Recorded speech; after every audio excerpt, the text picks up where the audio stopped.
Ako si Adrian ng Pampanga. Sumulat ako sa inyo para magbahagi ng karanasang hindi ko makakalimutan. Sana po ay mabasa nyo. 2016 po noon at 24 years old pa lang ako. Nagtatrabaho ako sa isang BPO company.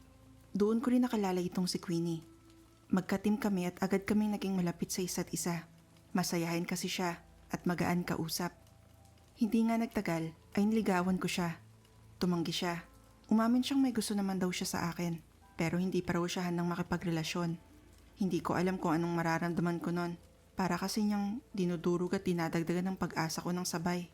Kaya hindi ako sumuko. Pansin ko naman na gusto niya yung panliligaw ko sa kanya kahit sinasabi niyang ayaw niya. Hanggang sa naisip ko siyang dalawin isang gabi. Surprise visit yon, kaya di ako nagpasabi na darating. Mga bandang 9 p.m., patawid na sana ako noon papunta sa apartment ni Queenie. Napahinto ako kasi may nakita akong lumabas sa unit niya. Isang lalaki. Sandaling kumabog ang dibdib ko. Naisip ko kasi na baka may naliligaw na pala sa kanya kaya ayaw niya sa akin. Pero nang titigan ko yung lalaki, napansin kong medyo magkamukha sila ni Queenie. Kaya naisip ko na baka kuya lang niya yon. Hinayaan ko makalayo yung tao. Tapos, tsaka na ako tumawid. Pumasok ako sa gate ng apartment complex.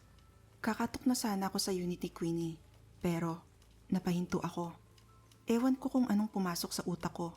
Basta, naisip ko na sumilip muna. Baka kasi may importante pa siyang ginagawa at di ko siya pwedeng abalahin. Sumilip ako sa bintana ng sala. Wala siya ron. Lumakad ako ng konti at sumilip sa bintana ng kusina. Dito na ako nagimbal talaga. Kita ko kasing kumakain si Queenie pero hindi ordinaryong hapunan yung kinakain niya.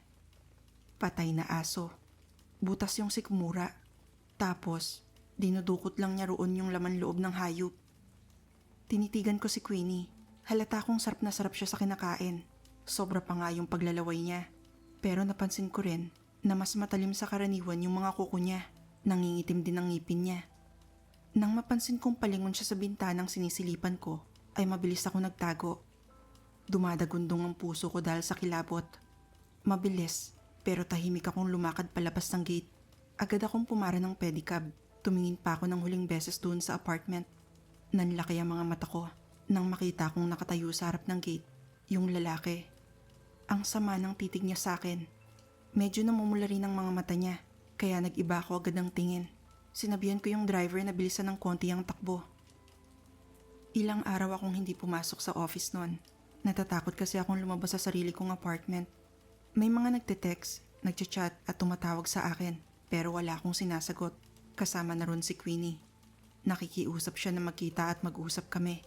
Pagbigyan ko raw siyang magpaliwanag, pero di ko siya nire-replyan. Pag nakikita ko kasi yung pangalan niya sa phone ko, bumabalik si isip ko yung nakita ko. Hanggang sa lumipas ang 4 na gabi mula nang pumunta ako sa apartment niya. May kumatok sa sarili kong unit. Pagbubuksan ko sana, pero bigla na lang akong kinabahan.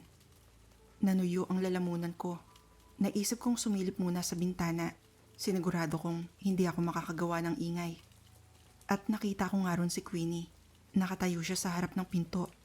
Mukha siyang malungkot, pero talagang natatalo pa rin ako ng takot ko, kaya hindi ko siya pinagbuksan. Kumatok lang siya ng kumatok. Mga ilang minuto rin yon. Hanggang sa may narinig akong pagaspas ng pakpak. Ang lakas nun. Pakiramdam ko ay may napakalaking ibon sa harap ng unit ko. Sumilip ako sa bintana. Hindi ko na makita si Queenie. Di ko alam kung paano siya nawalang bigla. Nililis ko na yung kurtina para makita ko ng maayos yung labas ng unit ko. Doon ko napansin yung isang ibon na nakadapo sa sementadong bakod. Napakalaki at itim na itim. Para siyang uwak pero mas maliit ang tuka. Kakaiba rin ang kilos niya kasi hindi siya gumagalaw. Hindi katulad ng ibang ibon na malikot. Nakatitig din siya ng diretso sa akin. Nanlamig ako. Alam kong hindi ordinaryong ibon yon. Nakatitig lang ako sa kanya hanggang sa nakita ko siyang lumipad na palayo. Pagkatapos nun ay tinitigan ko ang Facebook ko. Deactivated na ang account ni Queenie. Pagbalik ko rin sa trabaho, nalaman ko nang nag-resign na pala siya. Uuwi na raw sa kanila sa Batangas. Simula nun ay di na kami nagkita ulit.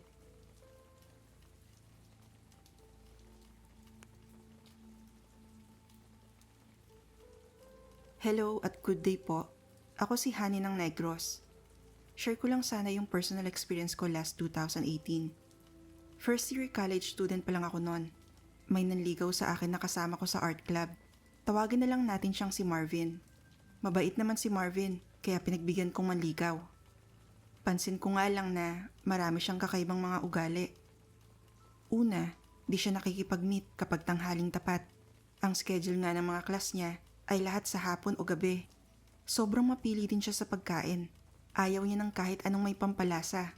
Kaya madalas, kanin, nilagang itlog at mga prutas lang ang kinakain niya. Na-weirdoan ako sa mga yon nung una. Pero kalaunan, nasanay na lang din ako. Kaya binaliwala ko na lang. Hanggang sa sumapit ang katapusan ng semester namin. Magbabakasyon na nun. Balak ko na sanang sagutin si Marvin, kaya nakipag-meet ako sa kanya. Pero bago ako umalis ng bahay, may binigay sa akin ng lola ko. Isang rosaryo na kulay pula yung beads. Baka raw pwede akong dumaan sa simbahan para pabendisyonan yon. Pumayag naman ako. Pwede naman kasi akong dumaan sa simbahan bago kitain si Marvin. Yun nga ang ginawa ko. Dumaan ako ng simbahan at umattend ng misa. Pinabendisyonan ko rin yung rosaryo. Binulsa ko lang yon. Tapos pumunta na ako sa tagpuan namin ni Marvin. Nagkita kami mga bandang 7:00 na ng gabi. Unang mga minuto pa lang ay napansin kong hindi komportable yung manliligaw ko. Para siyang balisa at pinagpapawisan. Dumidistansya rin siya ng konti mula sa akin. Nagtanong ako kung ayos lang ba siya. Umiti siya pero halata kong pinilit lang niya yon. Nag-alala ko kaya naisip kong salatin ang noo niya. Baka kasi nilalagnat. Doon ay gulat na gulat ako. Paglapat kasi ng palad ko sa noo niya ay naramdaman kong napakainit nun. Nakakapaso talaga. Noong mismong segundo rin yun ay bagya pang umusok ang balat niya. Nang kunin ko na ang kamay ko ay napansin kong namumula rin yung bahaging sinalat ko. Napakapula talaga tapos namaga. Para siyang nagkaroon bigla ng allergy ron. Pansin kong maging si Marvin ay nagulat din sa ginawa ko. Nag-excuse siya bigla sa akin. Maghintay lang daw ako sandali sa bangketa. Nagtaka ko kasi bigla na lang siyang tumakbo papasok sa isang skinita. Nag-aalala pa rin ako at medyo nawindang. Kaya hindi ko sinunod ang sinabi niya. Taranta rin akong lumakad papasok sa skinitang yon. Di ko pa man siya nakikita ay narinig ko na yung pagdaing niya. Tunog na sasaktan o nahihirapan. Nabahala akong lalo kaya hinanap ko siya. May nakita akong magkakapatong na mga case ng soft drinks. Pansin kong may tao sa likod nun. Naisip kong siya yon, kaya tiningnan ko agad. Nanigas ako sa kinatatayuan ko dahil sa nakita ko. Iba na yung itsura niya. Nanginginig siya habang nakasandal sa dingding. Todo rin ang paglalaway niya, tsaka hinahawakan niya yung noo niya na nasalat ko. Kitang-kita ko na tinutubuan ng napakaraming balahibo ang balat niya. Meron sa muka, leeg at mga braso. Tapos, kitang-kita ko rin na tumatalas ang kanyang mga kuko at ngipin. Natalo ako ng takot ko, kaya lumabas ako sa skinita na yon. Taranta akong sumakay ng taxi at umuwi. Pagkababa ko pa lang ng taxi, ay nag-text si Marvin. Nasa na raw ako? Di ko siya nireplyan. Pinatay ko ang cellphone ko. Tapos, dali-dali akong pumasok ng bahay. Pabalagbag kong sinarado yung pinto at sumandal ako ron. Kaya naman, nagulat yung mga magulang ko sa kilos ko. Tinanong nila ako kung anong problema. Di ako makasagot. Nagfa-flash pa rin kasi sa isip ko ang nakita kong itsura ni Marvin. Nanginginig pa rin ako ng gusto nun at halos umiyak na nga. Kinuha ko ni mama ng tubig tapos hinayaan muna nila akong kumalma. Nang ayos na ako ay doon na ako nagkwento. Si Lola yung talagang nabahala. Sabi niya malamang daw na aswang si Marvin. Noon din ay nakapagpasya kami. Kailangan kong sumakay ng barko at tumawid ng dagat para hindi ako masundan ng aswang. Di na ako nagpaalam kay Marvin kahit yung ibang mga kaibigan ko ay wala ring alam. Mula Negros ay lumuwas ako ng Maynila. Doon ako nagpatuloy ng pag-aaral ko. Ilang buwan pa lang akong sinusubukang kontakan ni Marvin pero di ko na talaga siya sinasagot. Di ko alam kung anong sasabihin ko. Siguro nga mukha naman siyang mabait pero ang hirap kasi magtiwala sa taong may ganung sekreto.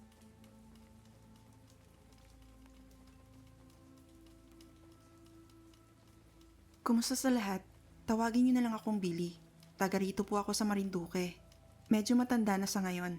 Meron ng asawa at mga anak.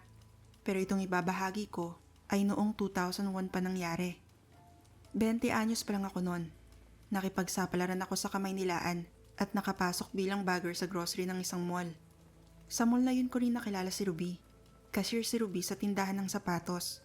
Doon lang din sa mall na yun. Mabait at napakahinhin niyang babae. Hindi ko itatanggi na nadipuan ko siya agad nung una ko pa lang siyang nakita. Lumalim pa yung nararamdaman ko nang naging magkaibigan kami. Madalas ko na siyang hinahatid nun sa bahay nila. Kahit pa mukhang ayaw ng pamilya niya sa akin. Lagi kasing matalim yung tingin nila sa akin. Lalo na yung tatay niya. Pero hindi ako nagpatinag. Hanggang sa binala ko na ngang umamin at formal siyang ligawan. Kaso, naudlot ang bala ko nang may masaksihan ako. Kakalabas lang namin ni Ruby noon sa mall. Gaya sa nakagawian ay ihahatid ko siya sa kanila. Sumakay kami ng jeep pero dahil punuan na ay dun kami sa bandang bungad talaga ng jeep. Magkatapat kami. Kitang-kita ko siya mula sa kinauupuan ko. Kaya napansin ko agad nang may kakaiba sa kanya. May tinititigan siya noon sa bandang loob ng jeep. Tiningnan ko rin yon. May nakita akong isang buntis. Tumingin ako ulit kay Ruby. Nagulat ako kasi napansin kong dinidilaan niya ang mga labi niya. Titig na titig pa rin siya sa buntis. Parang wala na siyang pakialam sa ibang bagay sa paligid. Tatanungin ko sana siya pero narinig kong napadaing yung buntis. Sumakit daw bigla yung tiyan niya. Lumingon ako ulit dun sa buntis. Pati yung ibang pasahero ay napatingin din sa kanya. Nagalala kami kasi baka mapaanak siya bigla sa biyahe. Tumingin ako ulit kay Ruby. Napansin kong titig na titig pa rin siya sa buntis at namumula na yung mga mata niya. Doon ko na kinalabit si Ruby. Tinanong ko kung anong problema niya. Para siyang nagulat sa ginawa ko. Kumurap siya at tumingin siya sa akin. Nakita ko na wala na ang pamumula ng mga mata niya. Bumalik yun sa normal bigla. Tinanong ko siya ulit kung ba't namula yung mga mata niya kani-kanina lang. Sabi niya, napuwing lang daw siya. Nginitaan niya ako noon pero di nawala ang kutob ko. May alam kasi ako tungkol sa mga aswang at sigurado ako sa nakita ko. Nanahimik muna ako noon hanggang sa makarating na kami sa kanila. Siya naman yung nagtanong kung may problema daw ba ako. Umiling ako. Sabi ko ay pagod lang ako. Tipid na tipid yung salita ko noon. Hindi ko na nga siya halos kinausap hanggang sa umalis na ako. Nang sumunod na mga araw, ay pasadya ko siyang iniiwasan. Lumalayo ako sa mga lugar na pinupuntahan niya. Di ko rin siya kinakatagpo kapag uwian. Gustuin ko man kasi siyang kausapin, ay hindi ko naman alam ang sasabihin. Lumipas ang mga 2 linggo, naglalakad ako sa bangketa noon pa uwi. Siguro mga bandang 10:00 ng gabi. Dito ko naramdamang may nakasunod sa akin. Lumingon ako. Wala namang ibang tao ron banda. Pero hindi mawala yung kakaiba kong kutob, kaya binilisan ko ang lakad ko. Hanggang sa may marinig akong mga yabag. Nakasunod talaga yun sa akin. Tapos, parang hindi naman yabag ng tao. Kaya lumingon ako. Nagulat ako.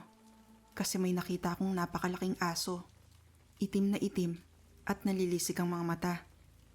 Nakatitig sa akin. Mukhang pakay talaga akong sakmalin. Tumakbo na ako. Tinodo ko talaga ang bilis para hindi ako maabutan. Ilang sandali pa ay tanaw ko na yung sakayan. Pero bago pa man ako makalapit doon, ay naramdaman kong may humablot sa isang braso ko. Napasigaw ako sa gulat. Pagtingin ko ron, ay nakita ko yung tatay ni Ruby. Napakatalim ng tingin niya sa akin. Namumula rin yung mga mata niya. Parehong-pareho sa mga mata ni Ruby nang titigan niya yung buntis. Nanginig ako. Nagmakaawa ko na wag niya akong sasaktan. Sabi ko, hindi ko lalapitan ng anak niya. Sabi niya sa akin, alam niya raw na iniiwasan ko na si Ruby. Pero kailangan ko rin daw tandaan na wag maingay tungkol sa lihim ng pamilya nila. Kapag nagkamali ako, hindi siya magdadalawang isip na tugisin ako. Pinakawala naman niya ako nung gabing yon.